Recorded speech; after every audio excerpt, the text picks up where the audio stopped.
So, discord, there's like this discord. There is a discord in the impulsive mind. Smart people, ironically, are not only fast thinking, but fast talking.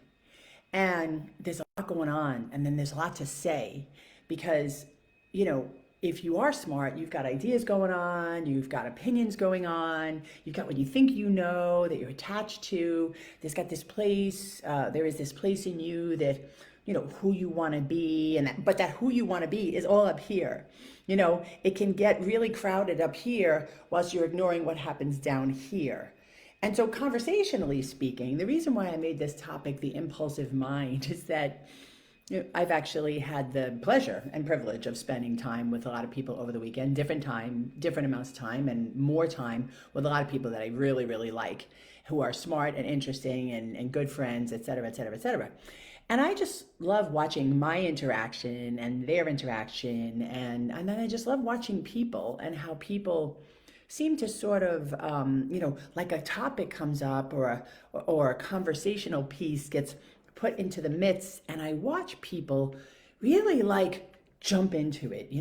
It's like the question is barely been finished being asked, and people are like, oh, that's like this, or oh, that's like that, or oh my God. And with that impulsive mind is often a negative slant or a judgment that has to do with something being inappropriate, something being disrespectful, somebody being wrong, somebody should not have said that, should not have done that. And, I don't know, but I just feel less and less inclined to decide who should be doing or saying what anymore. So anyway, I keep saying more because I just really think that there's a sense of responsibility that needs to happen where one can actually fortify a bigger foundation of neutrality. And this is all over the place, as you see things like the disparity between people's ideas and even people who are intelligent and working on things like kindness and love. They're often still coming from a place of adversity. They're like, oh, this is what I'm putting forth, but I'm putting it forth against this other thing. But so let me just put this out there. For everything that you think is a great idea, the person who you think is evil and a perpetrator also had great ideas. Now, on top of that, that also said perpetrator, criminal, idiot, opposite political belief person or whatever, is really attached to their ideas and just as convicted as you are that they are the right ideas.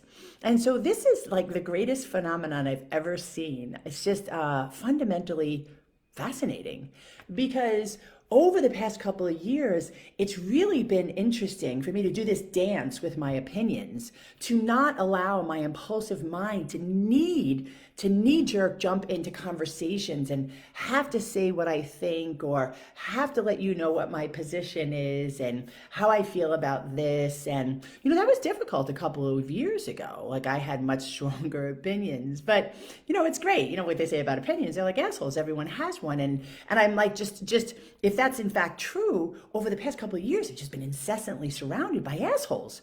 And it's like how much can I take really before I start to have to reel back and look at myself and think about how does my impulsive mind get me in trouble? How do I want to jump in and villainize someone who in fact might be in pain or hurt or harm themselves? And whilst we talk so much about love and compassion, am I really being loving? Are you really being loving? Like if someone walked in the room who just looks and acts and talks in a way that is so contrary to everything I believe, can I actually just watch and be present to both themselves and my own thoughts? And there's gold in my thoughts. There's real, I gotta mine this stuff to really find the nugget of where the solution is, because there's space between me and this person, And in that space, I got to throw a lot of divinity. I got to throw not just love, but this sense there's greater powers and greater consciousness, and only those great powers and greater consciousness can fill that space. Because as a human being, my impulsive mind, I think my impulsive mind is the alpha omega, the only thing that is. And I'm so wrong so much of the time. So if I'm really going to be truly loving, I have to step back and I have to allow that space to be filled by the greatest source of energy that ever is or was, alpha omega, great consciousness, Zara, the heavens, God, whomever, whatever, Buddha, the ocean, nature. It's got to be filled by that, because that is much bigger, greater, and more loving than I'll ever be. So there you go. If you got an impulsive mind, you need to figure out how to unimpulse yourself so you can start making your relationships better. Ergo, if your relationships get better, so does your ability to be promoted, so does your money-making capacity, so does everything else.